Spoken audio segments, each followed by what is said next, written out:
మొదటి 2 ఏళ్లలో రేవంత్ రెడ్డి గారు చేసింది ఏమైనా ఉందా? అసలు మొట్టమొదల ఫస్ట్ ప్రోగ్రామ్ వాళ్ళ మేనిఫెస్టోలో ఉన్న మొదటి కార్యక్రమం, ఆయన ప్రమాణ స్వీకారం చేసిన తర్వాత చెప్పిన మొదటి మాట అదే తుసుమన్నది.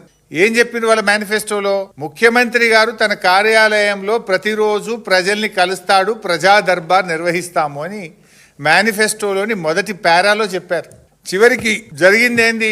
ఆ రోజు ప్రమాణ స్వీకారం చేసేటప్పుడు రేవంత్ రెడ్డి గారు రోజు ప్రజా దర్బారు నేను నిర్వహిస్తా, సామాన్యులు సైతం వచ్చి నన్ను కలవచ్చు అని చెప్పి గప్పాలు కొట్టిండు. ప్రమాణ స్వీకారం చేసి ఒక్కరోజు మాత్రమే ప్రజాభవన్కి వచ్చిండు. ఇక మళ్ళీ పత్తా లేడు.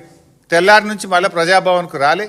ఒక 4 రోజులు 5 రోజులు మంత్రులు వచ్చిండ్రు, తర్వాత వాళ్ళు కూడా బంద్ అయిపోయింది. రోజు దరఖాస్తులు పోయి వారానికి 2 రోజులకు వచ్చింది. ఇక ఆ దరఖాస్తుల గురించి పట్టించుకున్నాడో లేడు.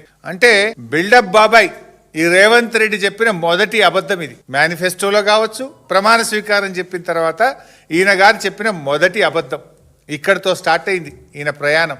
ఏం మాట్లాడినా అబద్ధాలే, గోబల్స్. ఇప్పుడు కరీంనగర్ జిల్లా నుంచి ఒక రైతు, నేను పత్రికలో చదివిన విషయం చెప్తున్నా. గొడుగు నాగరాజు అనే రైతు ప్రజాభవన్కి వచ్చి ఫిర్యాదు చేసిండు. ఆ గొడుగు నాగరాజుకు సెల్ ఫోన్లో మెసేజ్ వచ్చింది, నీ సమస్య పరిష్కారం అయిపోయింది అని. నిజంగా చూస్తే ఈ రోజు కూడా పరిష్కారం కాలేదు. అంటే నీ ప్రజాభవన్, నీ వేదిక ఎట్లా పనిచేస్తుంది? నువ్వు పోయింది లేదు, నీ మంత్రులు పోయింది లేదు, ఇచ్చిన దరఖాస్తులకు కనీస పరిష్కారం కూడా లేకుండా పోయింది. అంటే ఇలా ప్రజాభవన్ అనేది ప్రజలకు ఉపయోగపడతలేదు. జల్సాలకు, విందులకు, వినోదాలకు కేర్ ఆఫ్ అడ్రస్గా ప్రజాభవన్ను మార్చిండ్రు. పొద్దున బ్రేక్ఫాస్ట్ మీటింగ్లు, మధ్యాహ్నం సెటిల్మెంట్లు, సాయంత్రం గానా బజానాలు, సంగీతులు, పెళ్లిళ్ళు, రిసెప్షన్లు, ఎంగేజ్మెంట్లు, దీనికి వేదికగా ప్రజాభవన్ను మార్చిండ్రు. సిఎల్పి మీటింగ్లకు వేదికగా ప్రజాభవన్ను మార్చిండ్రు.